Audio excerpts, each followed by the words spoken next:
What is up, guys? Welcome on back to TK's Garage. And one of the things that Stellantis and John Elkann specifically needs to stop doing is crying.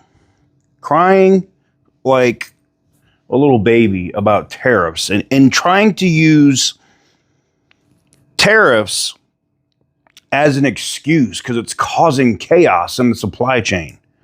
No. That's not true.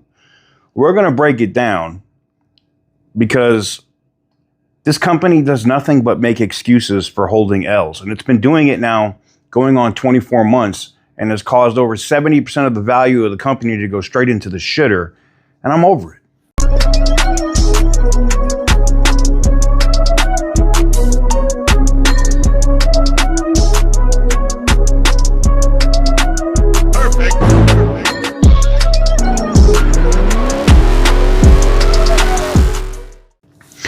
So welcome on back to TK's Garage. Yes, John Elkann keeps using the excuse of, well, it's the tariffs that are causing us to lose money.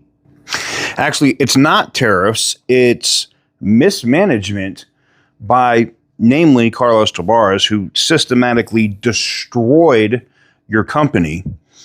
And you've known that these tariffs were coming since November.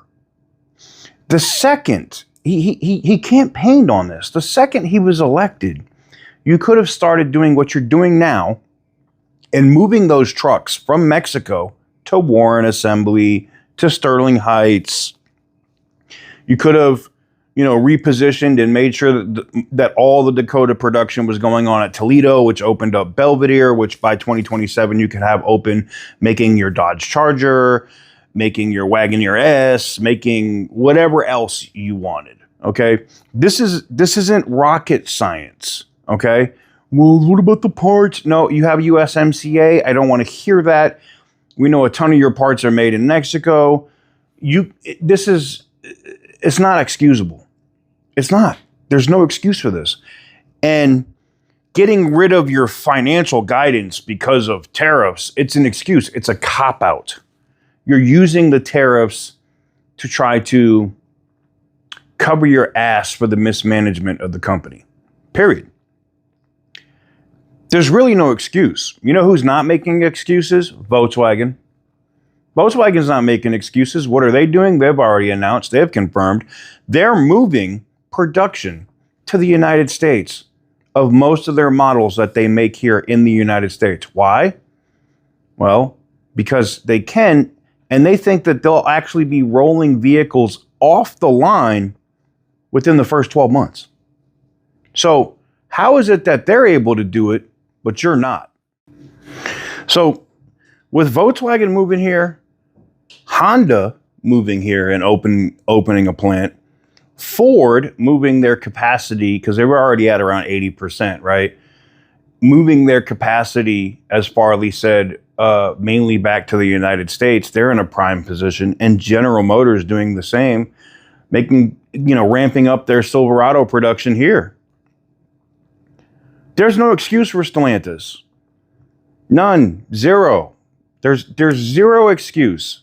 They have so much capacity, so many facilities that they could avoid the tariffs completely. They don't care. They thought that they were going to play chicken with the president, and they lost.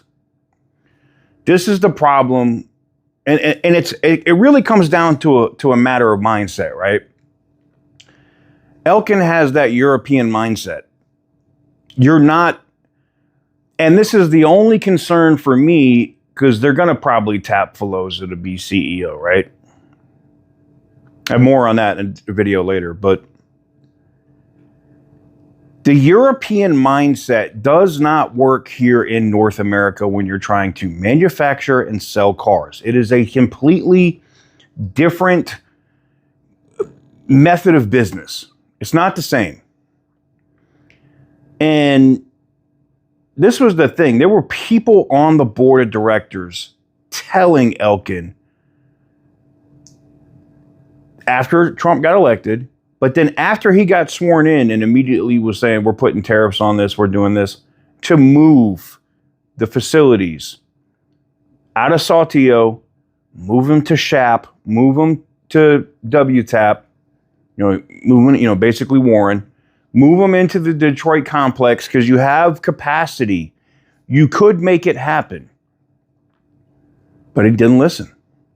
He thought he was going to negotiate his way with the president, which I get it, business guy to business guy. But he made it very clear he ran on, we're building stuff here. We're not building it anywhere else. Now, he did get a waiver, and that's why they're moving truck production from Mexico to Detroit. But here's the thing, you could have already had that done. And now you're still going to pay a percentage of tariffs when you could have paid none. You could have already been tooling up to move that stuff to the United States. And then, if there was like 1 month or 3 months overlap, you could have got the president to waive all the tariffs because you were moving it. You were showing initiative of doing it. Now you're playing games. You got a waiver and you've announced that you're moving stuff from Mexico to the U.S., but there's nothing happening yet. So all of this excuse of chaos and tariffs by Elkann is exactly that, an excuse. I don't know, even if they tap Filosa, if that's going to change the culture at Stellantis, and if Filosa is going to turn it around. We still could be looking at bankruptcy before the end of the year, knowing the way that they're running this company. Let me know what you guys think in the comment section down below. Give the video a big thumbs up if you like what we do. Hit the subscribe button if you haven't already. And as always, stay petty, my friends.